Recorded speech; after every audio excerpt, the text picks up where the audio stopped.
Coming up on Tech News Today, why Bill Gates may be out at Microsoft. Is iOS 7 the buggiest iOS yet?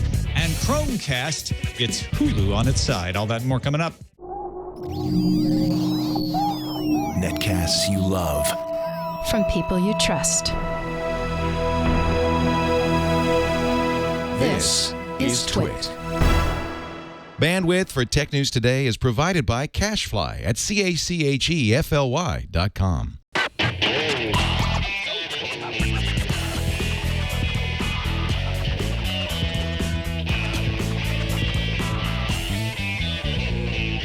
This is Tech News Today for Wednesday, October 2nd, 2013. Tech News Today is brought to you by GoToMeeting with HD Faces by Citrix, the powerfully simple way to meet and collaborate with coworkers and clients from anywhere. You can share the same screen and see each other face-to-face with HD video conferencing, even present from an iPad. Sign up for your 30-day free trial today. Visit GoToMeeting.com, click on the Try It Free button, and use promo code TNT. And by Squarespace, the all-in-one platform that makes it fast and easy to create your own professional website or online portfolio. For a free trial and 10% off, go to squarespace.com and use offer code TNT10. Welcome to Tech News Today. I'm Tom Merritt. I'm Sarah Lane. I'm Maya Zakhtar. I'm Jason Howell. And we have worked together as a team, Avengers-like, assembling top 10 stories of the day in the news feeds. Steve Ballmer leaving Microsoft is apparently not enough for some. Reuters reports 3 of the top 20 Microsoft investors are calling for Bill Gates to step down as chairman of Microsoft's board. One concern is that Gates influences decisions out of proportion to his 4.5% holdings of Microsoft stock, and that he prevents adoption of new strategies and would limit any new CEO. USA Today reports some analysts think investors just want better capital allocation, a.k.a. more dividends for the investors. Coincidentally, The Verge points out that 3 of the top 20 investors also reportedly recommended Ford CEO Alan Mulally for the Microsoft job, though it's not known whether those are the same 3 who want Gates out. Apple's highly anticipated and also not yet announced iPad mini with the high-resolution Retina display may already be facing some serious supply chain issues, sources tell Reuters. Apple's supply chain is reportedly only just now gearing up to make Retina displays for the Mini, which means that the gadgets could be available in limited quantities, if at all, this year, and the company may miss the year-end holiday shopping season altogether. After reports that some iMessage users could not send messages, Apple issued a statement to the Wall Street Journal saying the company is aware that there's an issue with iMessage since the iOS 7 update last month. Apple says the problem affects a fraction of a percent of iMessage users. If you're experiencing issues with iMessage, some reports say rebooting the device or signing in and out of iMessage could fix the issue, at least temporarily. 2 months after launch, Chromecast finally got its 5th app, right alongside Netflix, YouTube, and the 2 Google Play video and music apps. Hulu Plus for Android and iOS now has a Chromecast button to let you watch your Hulu Plus shows, movies, and advertisements on your television screen. Hey, you want to talk about the next-gen Apple TV again? Sure. Yeah, you know that's the one that nobody really knows anything about still. Well, Multichannel News reports that the company has hired Jean-Francois Moulet, former senior VP of Technology Development at Cable Labs for the last 2 years, for the new job of Apple's engineering director on the project. MCN also reports he worked on a number of IP-based projects like DOCSIS 3.0 and second screen technology. So let the rumor flags fly once again. Fly proud, rumor flags. There's a new exploit in the wild that affects all supported versions of Internet Explorer. Now, the vulnerability is called CVE 2013-3893 and has been integrated into the pen testing tool Metasploit. Now, the exploit was addressed by Microsoft when it released a temporary fix-it tool that requires users to download and patch their systems themselves. Microsoft has yet to issue a permanent patch for the exploit. Don't trust cloud service providers with your data these days? Well, Western Digital has one answer for you. The MyCloud is a hard drive that offers password-protected access to data over the internet by any mobile or desktop device but you run the hardware. Uses 128-bit AES encryption, has the ability to share links and compatibility with DLNA, so you can stream your videos and music to your DLNA-compatible devices. MyCloud starts at $149 for 2 terabytes of capacity, and they have models with 3 terabytes and 4 terabytes of capacity for $179.99 and $249.99, respectively. Revenge porn is now illegal in California after Governor Jerry Brown signed a bill making it legally very uncool to post explicit pictures of people online without their permission. Those who attempt to humiliate a former partner with revenge porn will now face up to 6 months in jail and a $1,000 fine. Previously, the issue could only be tackled case by case and only by the victims if they sued their persecutors. According to security researcher Brian Krebs, the FBI has charged Silk Road's alleged operator, Ross Ulbricht, a.k.a. Dread Pirate Roberts, with conspiracy to traffic narcotics, computer hacking conspiracy, and conspiracy to launder money. The Silk Road website has been replaced by an FBI domain name seizure announcement. Silk Road's online market is alleged to have been an online conduit for illegal sales of drugs. Facebook is giving its mobile app advertisers more options in their ads to get people to actually interact with those ads. Previously, advertisers had one option, install now. Now, advertisers will be able to include 7 more actions, including open link, play game, and book now. Hotel Tonight is one of the first companies to get the new tool, so you'll see book now in their ads. This episode of Tech News Today is brought to you by GoToMeeting with HD Faces. You want to build a strong relationship with your clients and with your staff, with your team. You need to meet, you need to collaborate, you need to look each other in the eye, look each other into their souls, and kind of get on the same page, brainstorm, develop those quality ideas. But how are you going to do that when you can't get everybody in the same room? Everybody's all over the world these days. They're traveling all over the place. That's why we use GoToMeeting with HD Faces, the powerfully simple way to meet online from anywhere, anytime. With GoToMeeting by Citrix, you can share screens, obviously, making it easier for your team to be on the same page. You can turn your webcam to make your meeting a video conference. Turn that webcam on. You can see each other. It's brilliant. Plus, you can launch or join a meeting from anywhere. You're sitting in the airport with your iPad, launch up that GoToMeeting. You can do it right there. We love GoToMeeting. We use it at Twit for our meetings. When we meet with clients, it's a great way to know, okay, I can tell that person is understanding me, or let me show you what I'm talking about over a video conference. Try GoToMeeting free for 30 days. Visit GoToMeeting.com, click the Try It Free button, and use the promo code TNT. That's GoToMeeting.com, promo code TNT. Meeting is believing. We thank Citrix for their support of Tech News Today. Joining us now to discuss around the table a bunch of stories in the Tech News Today. Very happy to have host of Techzilla and my co-host on Sword and Laser, one of the internet's smartest and most awesome people, Veronica Belmont. Hello. Thank you for having me. It's good to have you. Let's start off talking about Bill Gates. Should he go? Should he stay? What's the scoop, Ayaz? I think the Clash wrote a song about him, actually. Reuters wrote a report that said that the 3 of the top 20 investors in Microsoft trying to get rid of Bill Gates. Now, those 3 investors collectively hold more than 5% of the company's stock, according to the sources. Gates himself owns 4.5% of Microsoft. At one point, he owned 49% of the company. Reuters says that there's no indication that Microsoft's board is going to listen to the 3 investors at all. The investors are concerned that Gates' presence is stopping adoption of new strategies. It's going to be an issue about picking the new CEO because Gates is on that committee to determine who's going to take over for Steve Ballmer after he leaves. And the investors are also still concerned about how much power Gates has, considering he only owns 4.5% of the company. He's still the largest individual shareholder of Microsoft. Veronica, does dumping Bill Gates make any sense for Microsoft?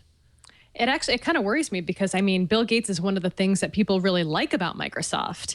I think it would kind of engender a lot of bad feelings if they kicked him out. But it's a super small minority of the shareholders here. So I don't think it's anything that Bill has to really worry about. Though now I wonder, what must those board meetings look like? Because he knows who they are. They know who they are.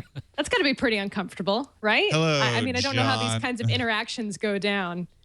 Bill's just sitting over there being like, watch it. Although if you think about, Microsoft needing to make changes and it being, it has such a strong legacy brand, but the company has been in such flux. Ballmer's gone. the idea, Bill Gates is obviously he's extremely active in the charity and philanthropy world. The Bill and Melinda Gates Foundation is one of the biggest that's ever been, and that's great. But I don't know that there's probably board members who say, it doesn't really necessarily work with the strategy of what Microsoft wants to achieve going forward. Maybe he does. Just the fact that Bill Gates is part of the whole scene, it somehow holds the company back, or that is the perception with some of the executives. I'm sure that's exactly what they think. Though.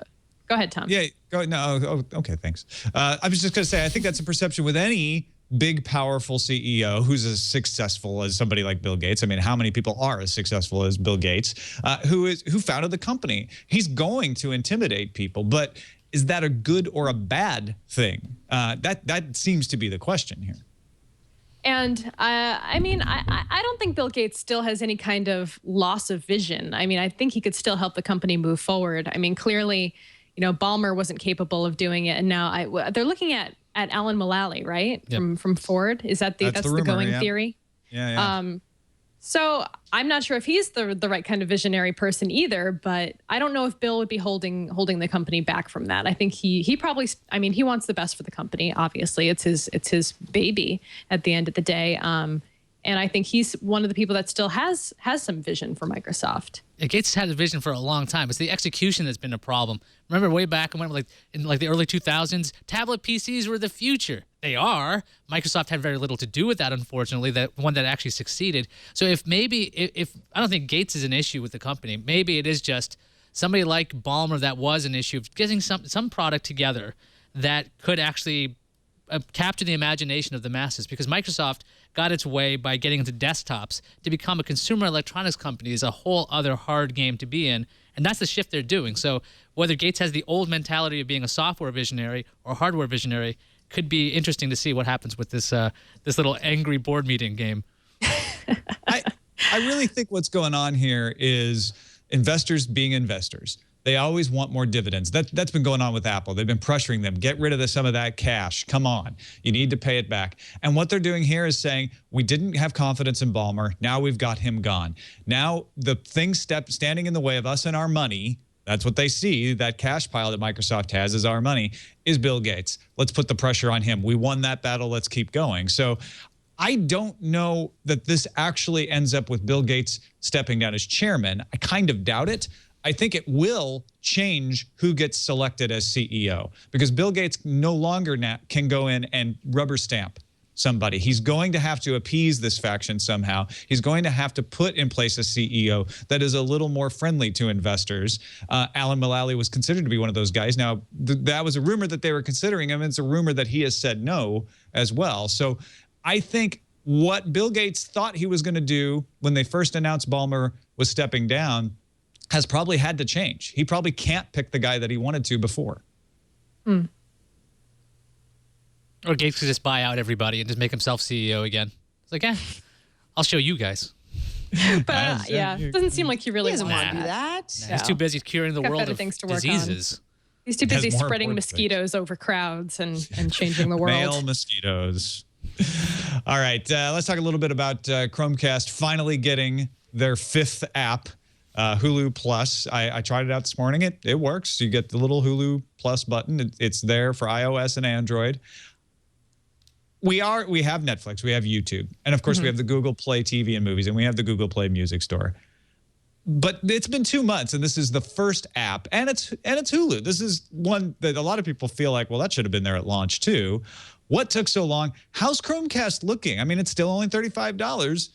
Veronica, is this looking as attractive as it did at launch to a lot of people? What do you think? I still don't have one, so I don't really have a lot to say about it because I haven't used it personally. But it seems like having they have like 5 partner apps now, or is it 5 total apps? 5 total apps. 5 total apps. It's not 3 a lot. of their own, 2 partners. I was pretty surprised that they didn't launch right out of the gate with Hulu, with HBO Go. I think for me, HBO Go would be really the selling item there, because we're using HBO Go on we have a Mac Mini set hooked up to the computer. I mean, to the TV. So we use it that way through the browser, or we do the Apple TV. So there's a lot of workarounds. But that would be really cool to have the Chromecast running HBO Go and Hulu Plus. I'm not a big fan of, so it's not really a winning app for me. But I know a lot of people really love it. So I mean, it's only a good thing for Chromecast to add more apps. Yeah, I think it's a Google product to work with Hulu as opposed to the old days where Google TV was being shut out of everything that had Flash on it. Hulu Plus obviously makes sense that you have to have a premium subscription. I'm just surprised that Google hasn't really welcomed in a lot of other smaller makers of software like Plex, like the nerdier crowd of people that are using XBMC. This is the stuff that should have been allowed, because if you're going to buy a $35 Chromecast, and if you understand what it is, you probably can work around it already, so you don't really need the product. But to have more of these nerdy things, I think, would be more interesting. As a mass market appeal, having Hulu Plus, actually, your product is nothing if you don't have Netflix and Hulu Plus at this point. You have to have those two, and then hopefully they'll open up the floodgates for, well, the apps I want to use. I think that right there is the clincher. Opening it up so that other app developers, anyone, has access to that SDK and start developing for it. Google right now has been pretty selective, obviously, with Chromecast because we only have 5 apps at this point.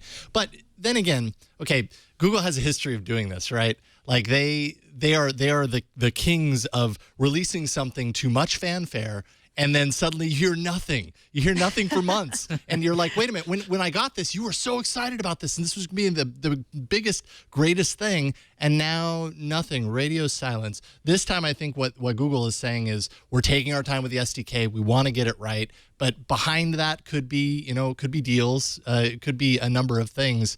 I hope that we're going to see something very soon as far as the SDK being released, because I don't want the Chromecast to fail because of lack of support. It has so much potential, and it's so inexpensive. It's hard to get mad at it for $35, you know? Where's the Twit app? So Where's the Rev3 app? I mean, these are things that should be happening. You know, it would be awesome. Sure. And what is taking them so long? I don't know. That's what I'm curious about. Yeah. Like, if we weren't getting a Hulu Plus app, then I would think, Jason, your point is very apt. Like, oh, is Google losing interest? Is this one of those products? Is this the heir of the Nexus Q, the next Nexus Q? But they obviously aren't. Yeah, They've I don't got think a they Hulu are Plus losing app. interest. So they're just going slowly, Yeah. and I don't understand why. This is not a particularly difficult platform to develop for, from what I understand. Maybe I'm wrong about that. I don't know. But I don't understand why it would take long. And they've said, we're going to do an SDK, and that's going slowly. So I don't know if they just don't have enough people working on it. It's not a high enough priority. Whether they're looking at the uptake and saying, you know what, this is good enough uptake for now. Let's go very slowly and make sure we get it right. Maybe that's all it is. I don't know. It's an oddity. Sarah, you have eyeballs with which you watch video sometimes delivered over the internet. Correct. Do you have a Chromecast? I have. No, I don't use it. You have one. You don't use it. It's not because I don't think. I think it's a very exciting solution for a lot of people. I am sort of holding on to my cord cutting ways with the methods I have so far. So I don't know. I'm buying stuff off iTunes. I'm streaming stuff off Hulu Plus and HBO Go, and at least at this point, I don't find it to be this necessary link that I'm lacking. I have found it to be a little buggy. Whereas sometimes I'm trying to watch, I press one thing on my Netflix on my phone and a different thing shows up. Or I don't quite get the connection. And so maybe that's what Google's doing. They're saying, you know, we understand that this isn't 100% there yet. So let's work the kinks out. Let's make sure everything is solid before we really start letting people in the door with their apps, because we don't want to throw a bunch of apps at this thing and have them all be buggy and then everyone's complaining. Yeah, So were you having laggy issues with the apps or with the streaming from your phone? Little bit of laggy issue with the app sending commands, and it streams directly from the Chromecast, and that seems fine. I haven't had too many problems with that.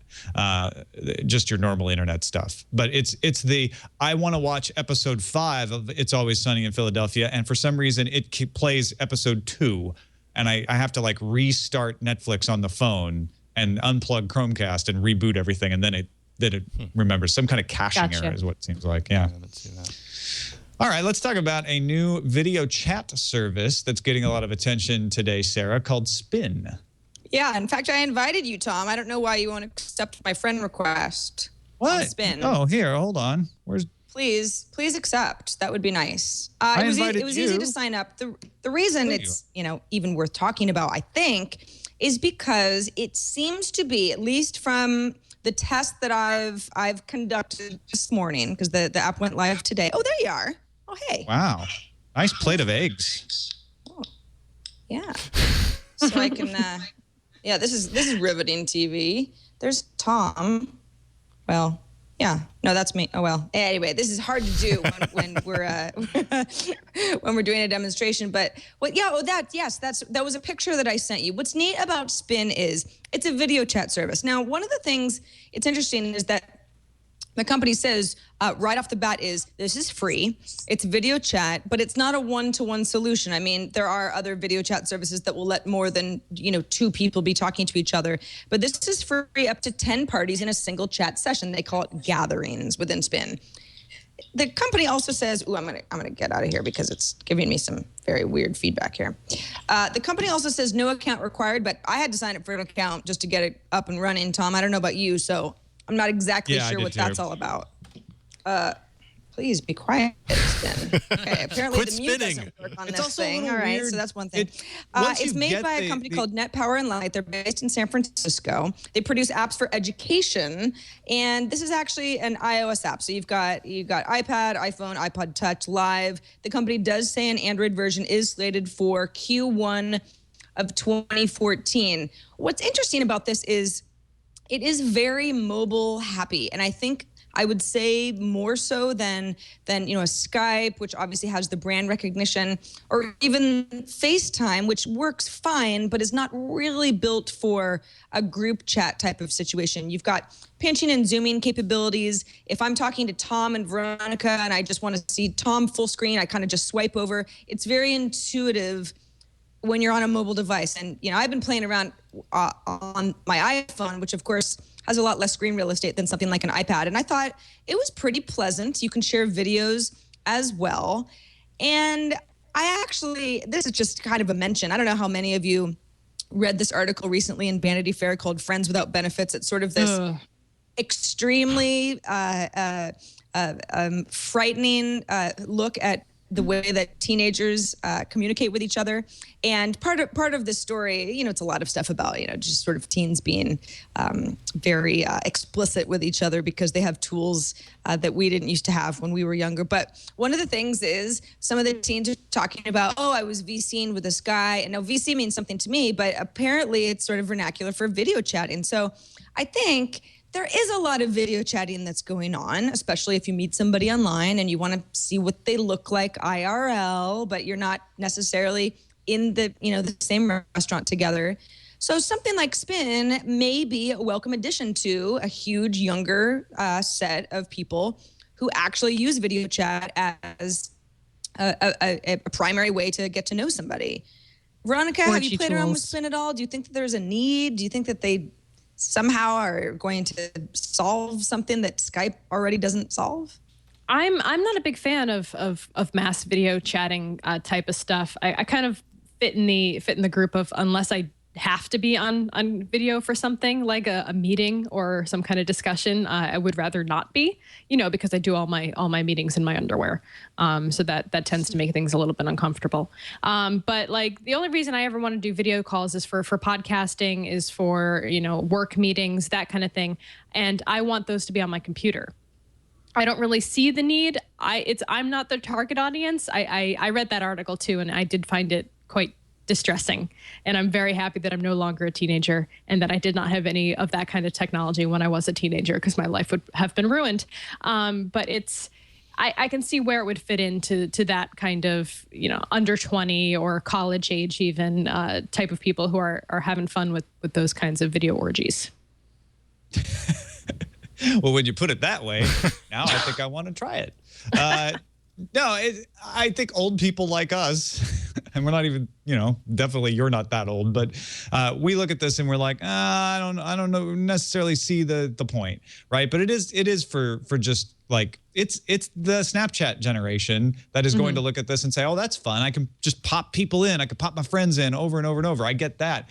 My only problem with it is I didn't find it intuitive on how to hang up and add calls right away. It took me a while to catch on with I'm sliding things in from right and left. Once you get it, though, it actually is a pretty ingenious way of using a touchscreen to manage this stuff. It just wasn't immediately obvious because there were no visual cues that like, oh, that's how I hang up. I swipe to the left. I'm still looking for better chat solutions, like text chat solutions. I think like something like that where you can pop in and out of a room very easily would be wonderful. I mean, IRC does that, but I mean something a little more fluid. But video chat for me is not something I'm looking for. But like we said, it's for a different generation.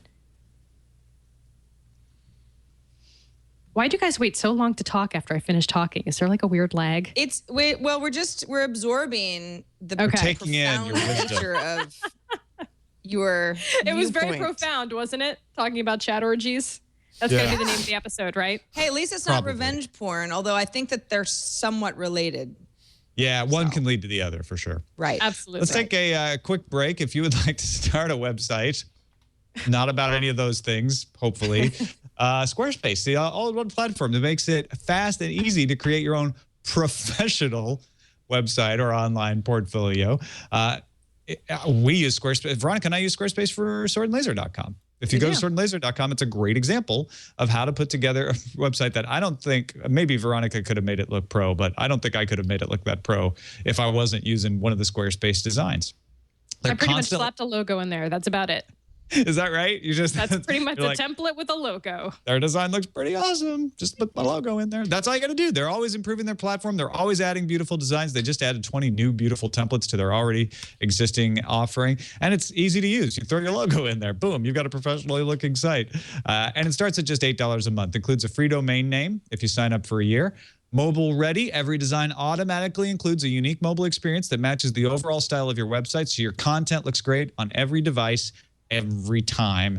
And it's search engine optimized. It ensures your site's content can be found by Google and Yahoo and Bing and all the other search engines out there. Hosting is included, so you don't have to worry. Start a trial with no credit card required today and start building your website. When you decide to sign up for Squarespace, make sure to use the offer code TNT10 to get 10% off and to show your support for Tech News Today. We thank Squarespace for their continuing support of Tech News Today. Squarespace, everything you need create an exceptional website.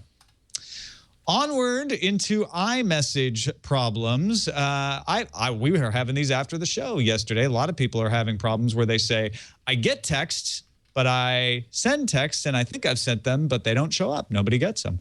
Apple has admitted to the Wall Street Journal, we are aware of an issue that affects a fraction of a % of our iMessage users, and we will have a fix available in an upcoming software update.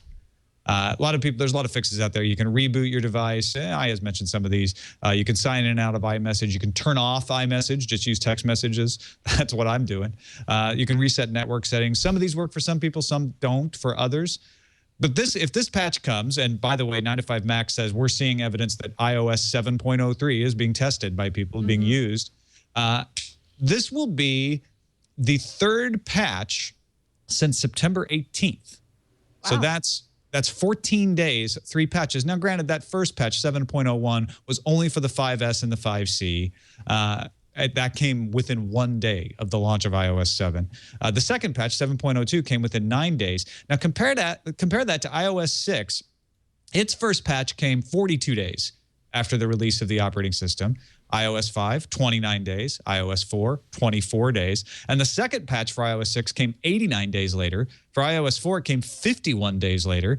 And iOS 5 never had a second patch. They just went right to 5.1. They didn't have one of those minor patches in between after 5.01.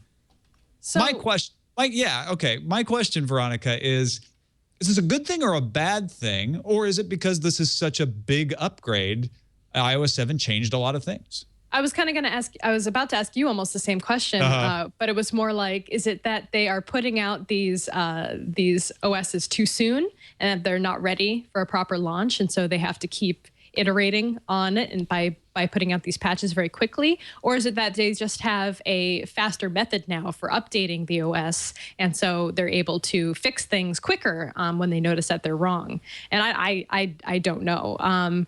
But I've noticed some bugginess, a little bit of bugginess in 7.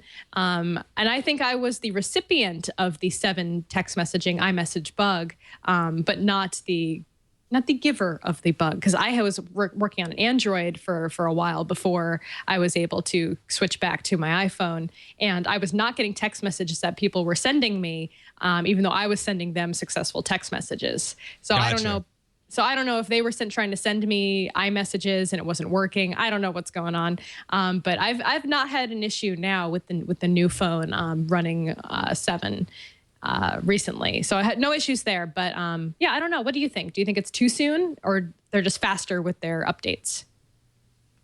I mean, a texting issue is, I mean, it's potentially like a friendship killer, you know? It's like, why aren't you paying attention to me? I need an answer. Oh, you know, it was I almost 7. killed Patrick Norton last week. I almost came into that office on Monday about ready to murder him because he had sent me a question about the rundown for Texzilla, and I kept asking him questions and he wasn't responding. And so for the whole weekend, I was like, why won't he respond? Of course, I could have picked up the phone and actually called him.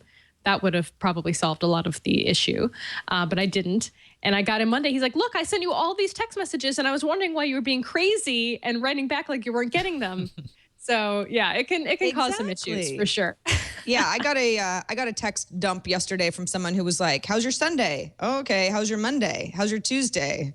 And then it turned into, or he was like, oh, you just got all of these at once. And now I seem like a complete maniac. Sorry. But yeah, I mean, these are, I guess, somewhat small issues in the grand scheme of a mobile operating system, but it still doesn't look good. It doesn't look good for any company. It doesn't look good for Apple, and a lot of people who might still not know that iMessage just may not be working properly are just upset with their loved ones. iMessage.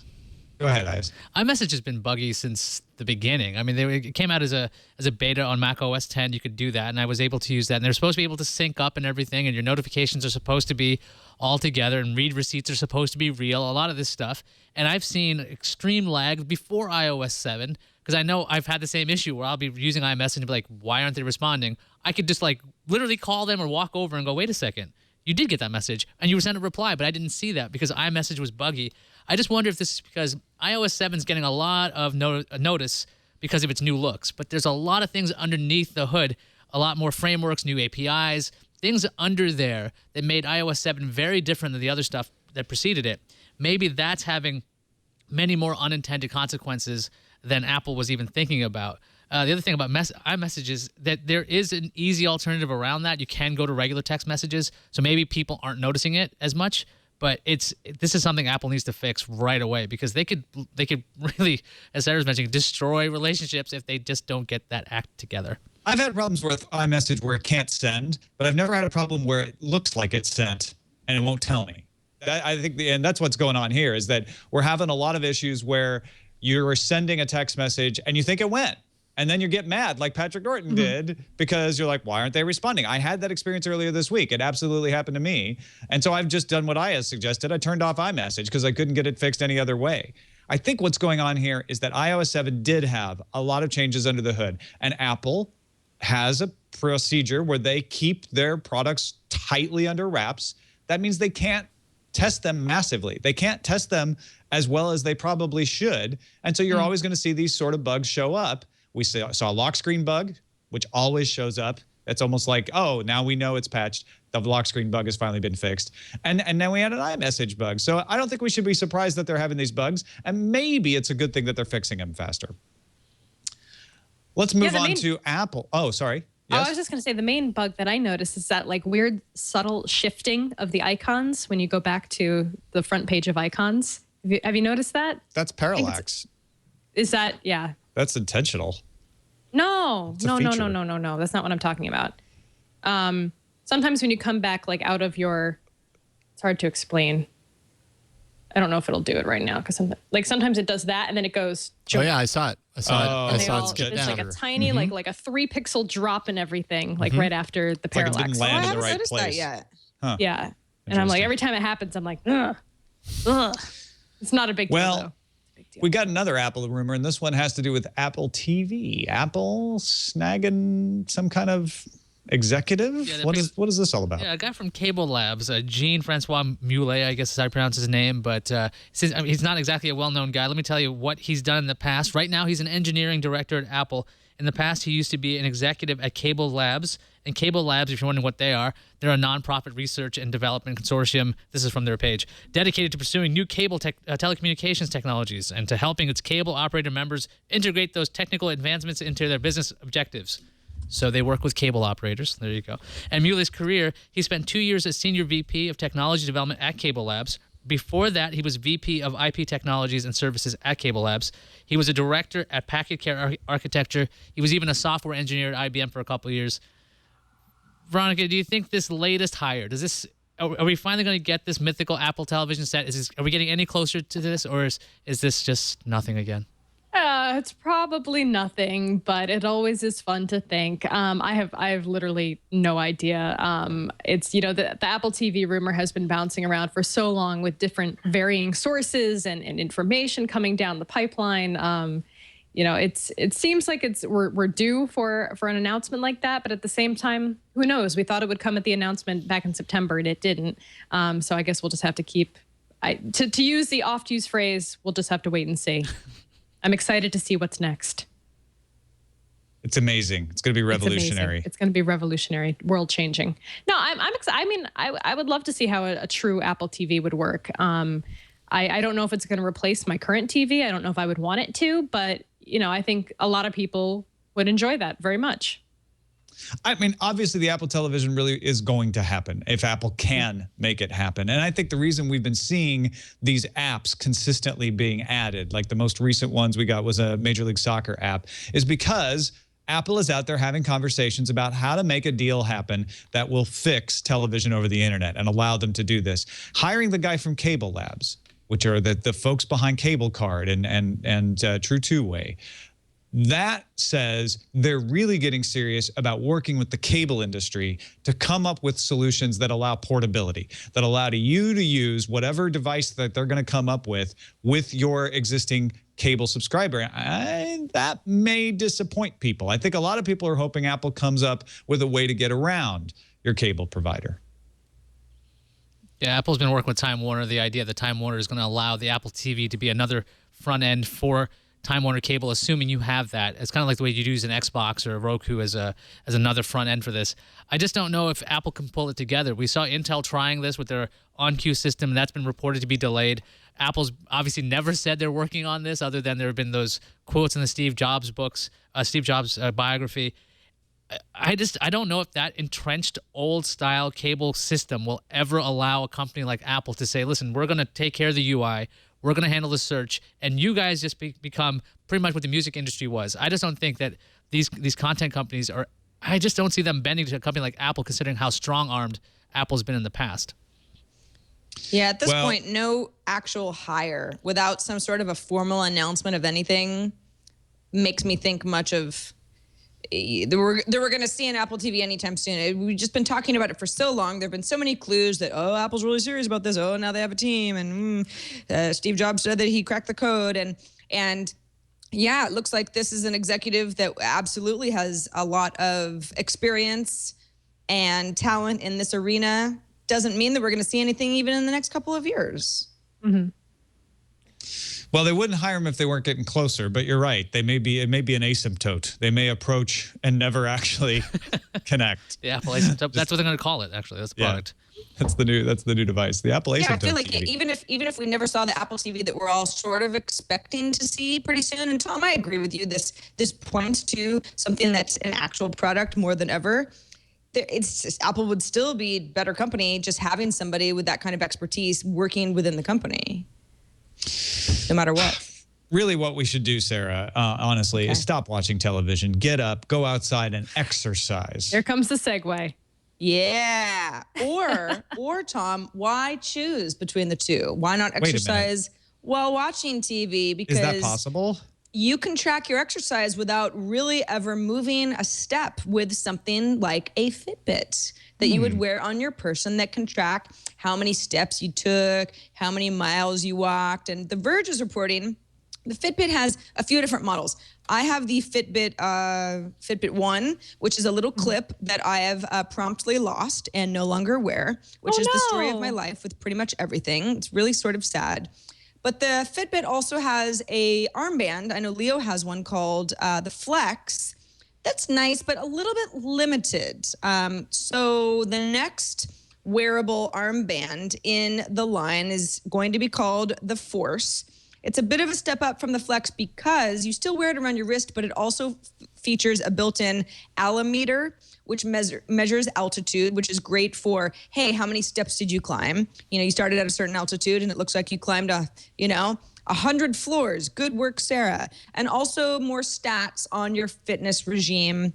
Not just flights of stairs that you've taken, but also a better display over the Flex, something that's partially water resistant, which is great for people like me who, for the most part, just can't really ever take things like this off our wrists because we will misplace them or, again, put them in the washing machine somehow. It'll also have a physical button so you can toggle between your stats, which is also an improvement over the Flex, which was a nice streamlined look, but not a lot of customization as far as what you were seeing. And then it's also a watch. That's great too. I mean, if you're going to wear something around your wrist, at least it should tell you what time it is, right? So that's kind of fun. Apparently, will also be available in both black and blue slate colors and will come in 2 sizes if you have a smaller wrist like me or a larger wrist like, I don't know, somebody who has a larger wrist. So, Veronica, I know that you play around with the fitness gadgets. And, you know, sometimes I see your updates on Path and the like. Are we getting closer to the perfect fitness band? Is Fitbit the company to do it? I love Fitbit. I've been using my little one here for a long time. I've used Fitbits for many years, continuously. I'm not a huge fan of the wristband trend. Personally, for me, I know a lot of guys like it. I know a lot of girls like it, but I don't really like having something on my wrist there. I like if I'm going to be wearing jewelry, if I'm wearing a certain outfit, like there's still that feeling for me that it's not going to go with what I'm wearing. And I care about that. So I've always been hoping that there's going to be something that is discreet enough, and if it does need to be worn on the wrist, that it looks cute enough that I want to wear it every day. And I haven't really found that yet. Also, this sounds like it does a lot of the things that the one currently does. And I would like something more water resistant. I think that would be great. But for me, it's not what I'm looking for. I guess I'm not the target audience in general today on the show. I wonder what that means. But I love Fitbit as a brand, and I hope they are able to reach a wider audience because they have been pretty insulated, I feel, in the tech community over the past few years. They haven't really had that breakout the way that Nike has, of course, because they have a much larger name recognition and probably a lot more retail opportunities than Fitbit has. And then, of course, there was the Jawbone one. There's been a couple wrist Jawbone like Up. Jawbone Up, yeah. Mm-hmm. Nike Fuel Band as well. Nike Fuel Band is the Nike one I was mentioning. So yeah, I hope the best for them. It's not going to be something that I'm going to use because I like smaller, more discreet, something I can tuck into my pocket or even just put in my purse and not really have to think about.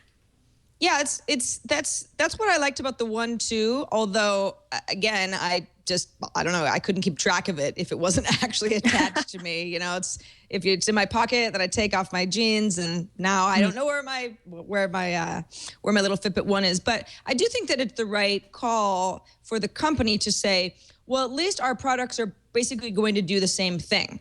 Beforehand, currently the Flex won't measure how many your altitude. You know what you've changed in your altitude. So it's like, okay, well, I have something I can wear on my wrist, but it's not really as fully featured as something that I can clip onto, you know, my workout pants. Well, why not? They should probably get to a point where it's like all of these gadgets do all of these great things, and then you as the consumer get to choose how you want to wear it.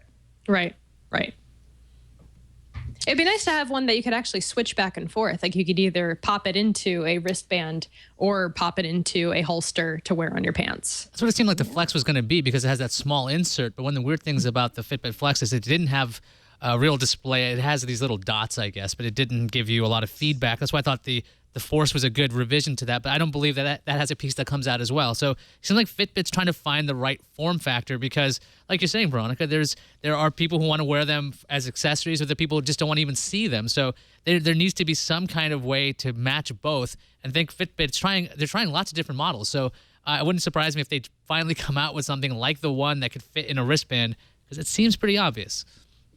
I just feel like I don't want to have to put something on or remember to put something on or have a Fitbit that I'm going to lose, because I will. It works fine for lots of people like Veronica who are more responsible than me. I've never lost one, ever. I know. It's kind of amazing. It's impressive. It, really, It even went it through really the is. washing machine once, and it survived. Wow, that's pretty awesome.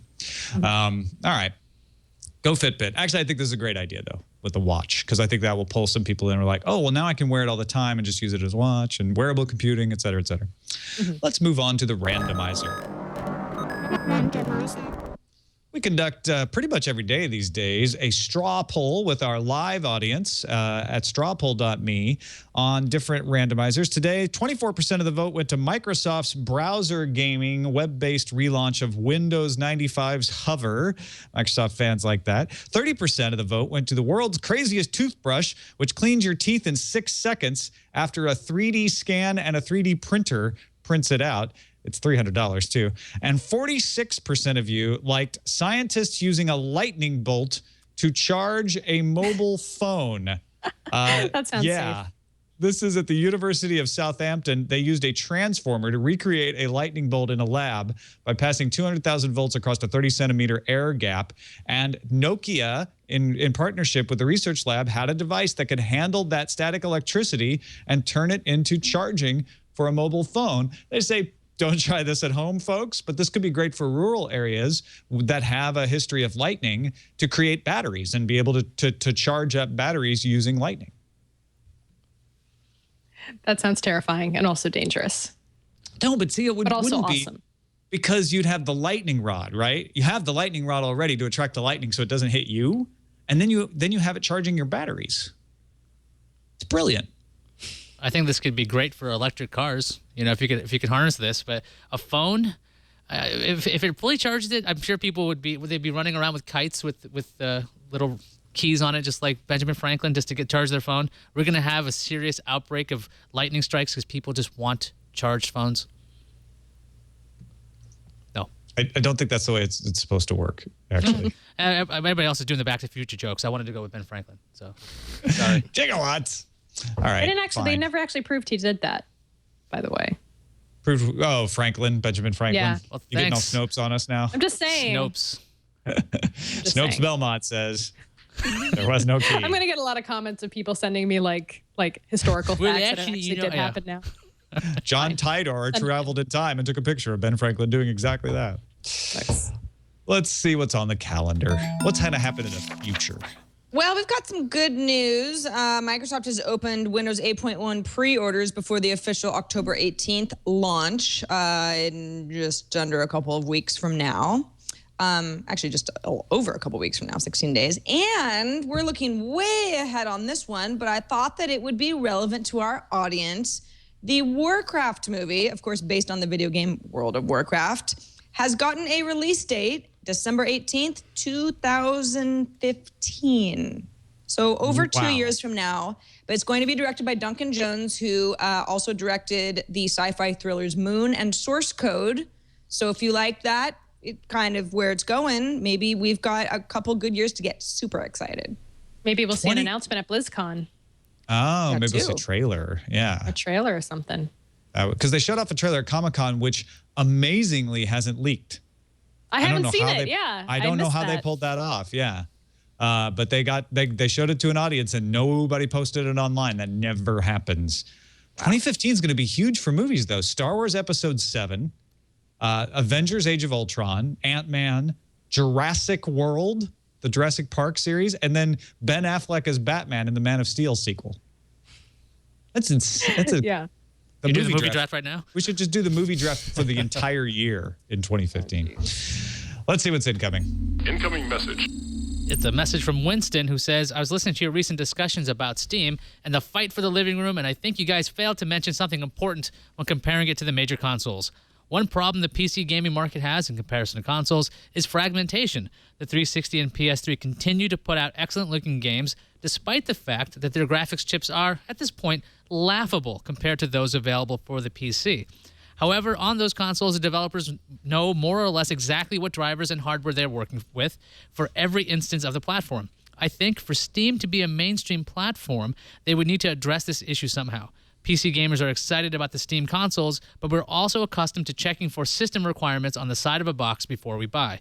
The Steam box itself may be standardized somewhat. However, if I want to roll my own, will it be comparable to building a Hackintosh? It starts to lose some of the attractiveness to gaming rig enthusiasts if that's the case. Thanks for the great show. I don't know. What do you guys think? Is that going to be a problem? I don't think that PC gaming itself has suffered from so-called fragmentation all that much. And I really doubt that the Steam OS is going to be as restrictive in what devices you can run it on. I mean, it's Linux-based. It should be able to run on a lot of different devices. Nobody cares. Well, they're building, I mean, they're having, yeah, I'm not sure how open it's going to be because I know it's based on Linux, but aren't they working with hardware manufacturers to come out with a bunch of different boxes or are they planning? Okay. So there's going to be some hardware versions and then you can just run it on whatever, right? Right, exactly. Yeah. So I think it's going to be pretty widely open, but would that cause fragmentation? Like, and no more than like, I need a better graphics card to really get the best frame rate. But PC, no more issue than PC gaming, like you said. But maybe that's what he's saying is a lot of people aren't used to having to deal with that issue of PC gaming because they have a game console and the game console always works. So there might be something there, Winston. Thanks for writing in. And thank you, Veronica Belmont, for being on the show. As always, it's always a pleasure. Thank you for having me. It was fun. Let folks know what you're up there to, where they can find your work, anything interesting you got going on. Oh, okay. Yeah. So I'm actually part of a Kickstarter right now, a short story Kickstarter called Help Fund My Robot Army. And I wrote a short story for it, and we're trying to reach our goal in 30 days. So if you guys want to check it out, I'll give you the link. Or I don't know how I'll give you the link. I tweeted about it the other day. There it is. That's the one. Boom. So please help support that. Of course, always working on the anthology over at Sword and Laser. We're hoping to get that published next year. And Tekzilla at tekzilla.com, as always. Abso-Smurfly. Go watch it. tekzilla.com. You can also help us put together our show by going to our subreddit, technewstoday.reddit.com. Lots of folks in there submitting stuff. In fact, a couple of our randomizers. One came from Captain Kipper. He was the lightning bolt story that we talked about. T Porter 2 submitted the one about the toothbrush that cleans your teeth in 6 seconds. We get also the votes tell us like the stories that we're already thinking about including. Those seem to be really important. Those seem to be less important. It's always helpful. technewstoday.reddit.com. You can find us on the web at twit.tv/TNT. You can email us, tnt@twit.tv, and give us a call. Leave us a voicemail, 260-TNT show. We'll be back tomorrow, Thursday, with Scott Budman as our guest. We'll see you then.